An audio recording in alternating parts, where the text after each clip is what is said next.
dar acabativa.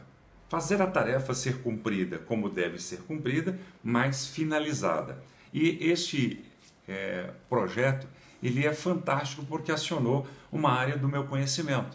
Eu escrevi num livro de proposição da editora Ser Mais, um livro chamado Capital Intelectual, um capítulo inteiro sobre como nós temos mais conhecimento do que aproveitamos-nos desse conhecimento. Aproveitamos-nos. Nós temos que aproveitar as capacidades que nós possuímos e nós não fazemos isso com eficiência. Então faz parte do meu escopo de desenvolvimento de estudos, de trabalhos e de apresentação temática, falar sobre o tema dele, consiga que eles façam. E eu escolhi falar sobre diligência, ser diligente, seja diligente. E eu vou mostrar exatamente esse case para você daqui um pouquinho, mas antes o método que me ajudou a chegar a esta prática de, para a oratória, copilar, compilar e desenvolver criativamente proposições para que a minha audiência, para que o meu público tenha facilitadores para que consigam vocês, para que você consiga. Estou falando com você consiga ultrapassar dificuldades. As mesmas dificuldades que eu já possuí e durou anos a busca pela solução. E quando às vezes a gente acha uma solução, ela é tão complicada de ser implementada em nossas vidas que às vezes nós simplesmente desistimos. Às vezes, diante das dificuldades, nós somos aplacados com o esgotamento físico, o esgotamento emocional. Quantas vezes você se sentiu inapto para seguir com o projeto que lhe foi apresentado? Quantas vezes você dormiu e sonhou preocupadamente se daria certo porque você está ali enfrentando o invisível? E às vezes o invisível são as autossabotagens, são as nossas crenças limitantes, são as nossas crenças negativas a respeito de nós mesmos e, portanto, nós sofremos e muito quando não temos um método que nos destrave, nos destrave. Nos ensinar, todo método vai ensinar, mas algo que seja eficiente, que possa ser colocado em prática verdadeiramente. E Joseph Campbell, esse escritor que faz uma mudança no paradigma sobre contação de história, quando escreve o livro O Herói de Mil Faces, contando sobre o mundo comum e o mundo especial em que vivem os heróis que avançam sua saga, contam a sua saga, vivem a sua saga. A saga do herói é a metodologia utilizada pelo Walt e pelo Disney, quando hoje não só são super bem-sucedidos como empresários e empreendedores da cinematografia, mas também são eficientíssimos em reescrever a jornada para o mesmo herói, dando ares novos a tramas antigas, como a reescrita do Alice no País das Maravilhas, Branca de Neve, Cinderela e tantas outras oportunidades que nós já tivemos de acompanhar essas mesmas histórias revisitadas. A técnica é esta que você vai ter contato com ela agora. Os 12 passos da jornada do herói. Eu vou contar para você quais são os 12 passos e vou dizer quais passos eu elegi para participar dessa obra que vira um livro e que vira uma palestra. Olha que interessante, vira um livro e vira uma palestra, usando a mesma metodologia, a mesma técnica. E você vai praticar do jeito que você está vendo eu praticar aqui. É assim que eu faço. Eu coloco o meu estudo em tela, eu absorvo-me falando sobre isso, uso como cobaia alguém disposto, e a pessoa mais disposta a ser minha cobaia para esses desenvolvimentos se chama Val Lima, minha esposa. Tudo que você está ouvindo, ela já experimentou ouvir mais de uma vez, porque eu vou contar para ela como descobrir e escrever essa aula, eu vou dar essa aula para ela, perturbando-a, para que ela me diga, tá bom, tá claro, está eficiente. E veja, ela é uma especialista em marketing, ela é uma especialista em compras, ela é uma especialista em publicidade. Minha esposa Val Lima é uma especialista em sociologia, em humanística, em psicologia. Ela é uma especialista no psicodrama da vida. Ela é uma especialista em fundamentalismo, ela é especialista em ateísmo, em doutrinas teístas, monoteístas. Minha esposa, ela é uma especialista em produção de eventos, produção industrial, produção técnica. Sabe por que ela é especialista em tudo isso? Porque ela vira e diz o que sentiu. Se ela compra um produto, veja, ela já casou comigo, já são 16 anos juntos. Então, o que resta de encantá-la? Criações, a repaginação de quem eu sou, através do meu trabalho, através da minha vivência, através dos meus sentimentos.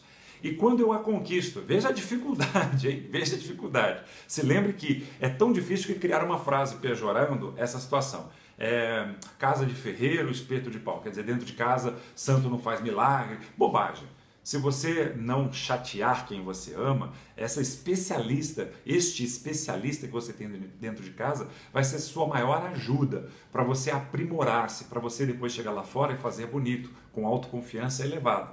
Então, minha esposa, ela diz, olha, eu fiquei motivada, eu ganhei, ela faz correções, ela mostra que eu estou exagerando em alguns gestos, ela mostra que eu estou sendo repetitivo em algumas informações, ela mostra que eu estou professoral ou que eu estou muito didático ou que eu estou muito impositivo, portanto, demonstrando uma exagerada autoridade. Ela fala se eu estou parecendo A ou B do mundo comum das pessoas. Olha, vão perceber você, se você falar dessa maneira, como um padre.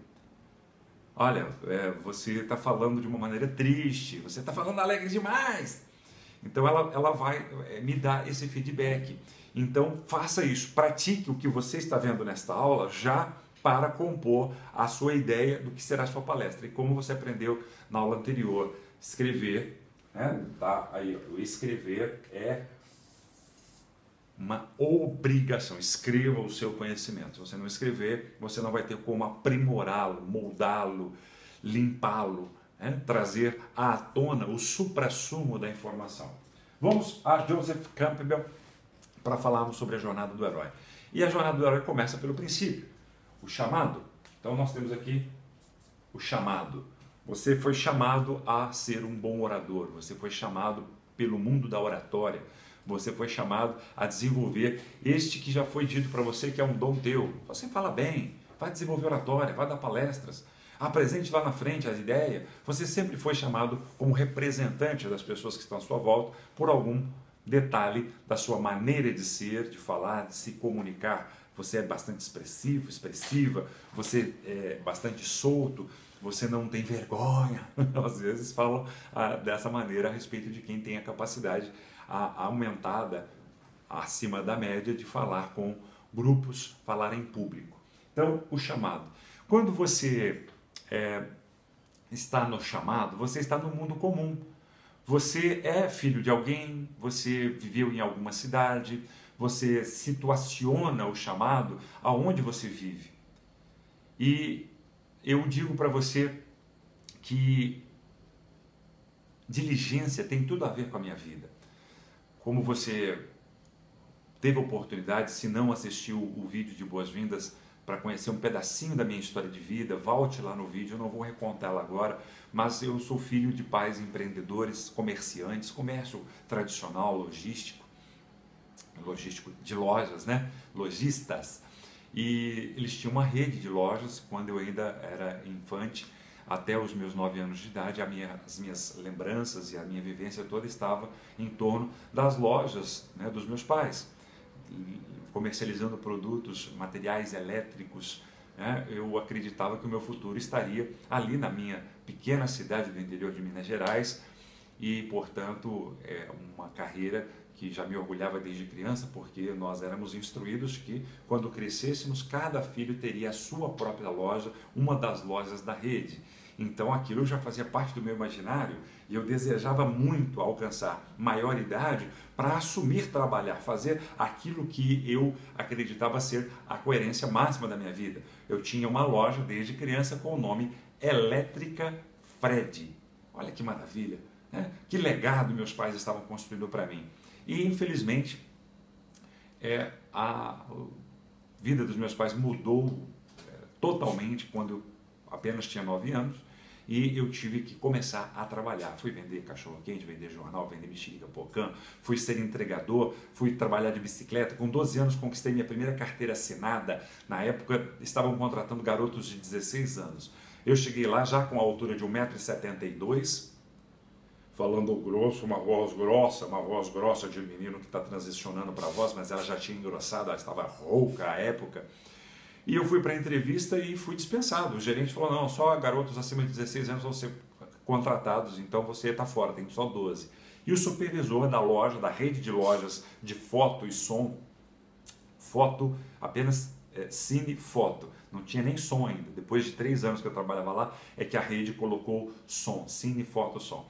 E o supervisor da rede, o Lincoln, de Uberlândia, né, minha vida se passa no Triângulo Mineiro, me falou, não, ele tem perfil, deixa que eu vou falar com ele. E eu fui contratado pelo supervisor da rede. 3 anos depois, convidado a ser gerente da loja, mas também tinha a oportunidade de ir para o Banco Itaú, eu fui para o Banco Itaú. Nesse período todo, eu descubro meu dom religioso e aos 16 anos, quando vou para o Banco Itaú, eu também começo o trabalho na rádio. Só que em 99 eu fui chamado para ser um palestrante. E enfrentei todos os desafios da comunicação, porque apesar de já trabalhar com comunicação de rádio desde os 16 anos, quer dizer, já tinha uma larga experiência com rádio, e apesar de ser leitor com certa facilidade, então trabalhar como mestre de cerimônia para mim não foi difícil, e eu ainda me especializei, fui fazer o cerimonial público. Então, apesar disso tudo, palestrar era uma coisa que para mim estava lá na minha aposentadoria, com 70, 80 anos, coisa para me distrair, né, para contar a minha história de vida. Então, este é o chamado no mundo comum. Primeiro passo da jornada do herói.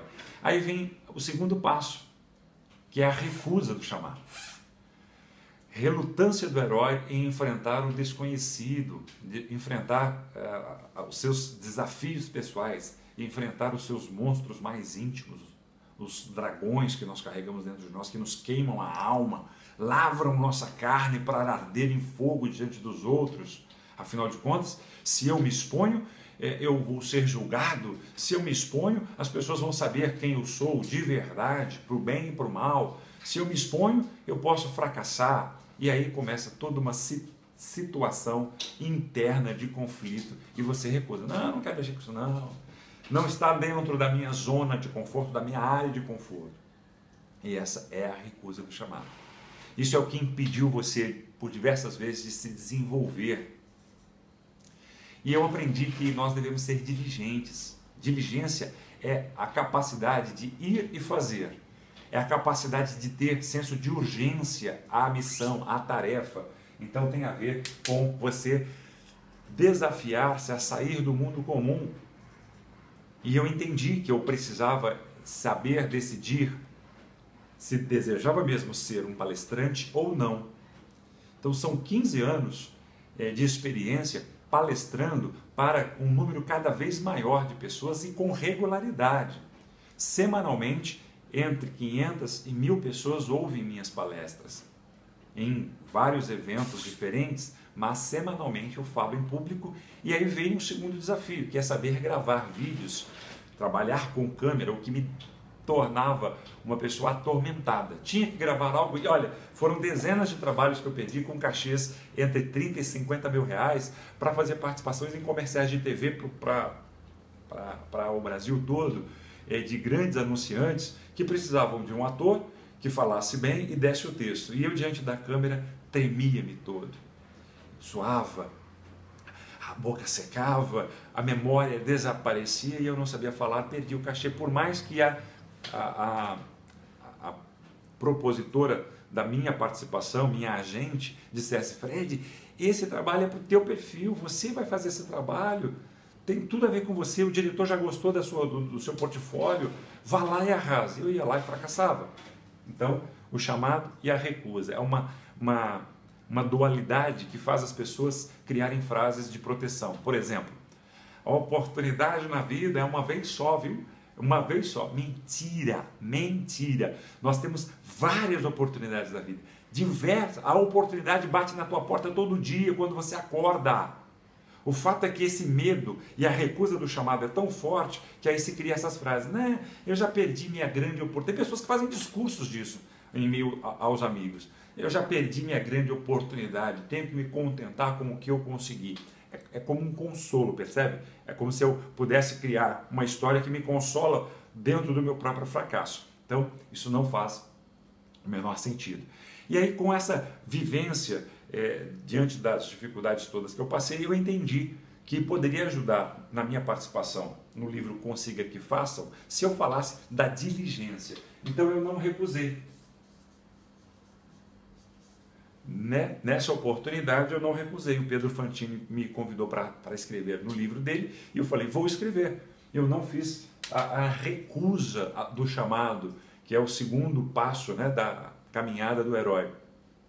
E aí nós vamos apresentar para você alguns outros, dos quais eu não vou citar. Esta aula não é aula da jornada do herói, mas você vai entender como esta metodologia me ajuda a trabalhar. Então, nós vamos para o terceiro passo, que é a travessia do primeiro limiar. Então, vou colocar aqui primeira travessia, né? A primeira travessia, o primeiro limiar, que é quando você embarca de fato. E eu embarquei na escrita do livro. E aí você vê que você tem algumas dificuldades terríveis, que é a caverna, quando você entra em campos obscuros nessa jornada, é quando você passa uma fronteira do desconhecido e ali se sente vulnerável.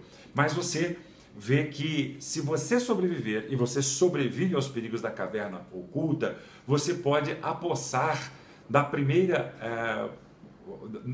na primeira oportunidade, já alcançar o que foi buscar, o que veio buscar, né, a ultrapassar a caverna. Então, é o momento da primeira recompensa. Então, vou colocar aqui a primeira recompensa. Então, você, quando ultrapassa esse momento, já tem a oportunidade de obter a primeira recompensa. E claro, né, no segundo momento, depois que você entrou no campo oculto da sua jornada, você, mesmo já tendo um foco na recompensa, tendo já até proveito de uma primeira recompensa, você vai perceber que você vai para um primeiro momento em que você pode vir a sucumbir. Você pode vir a sucumbir. Então nós temos chamado, recusa, primeira travessia, caverna, recompensa e ressurreição. É quando você percebe que terá que fazer todos os esforços para ressuscitar, estar nessa caminhada, estar vivo ali, sobrevivente àquilo, tudo que principiou de ruim quando você assumiu cumprir o chamado.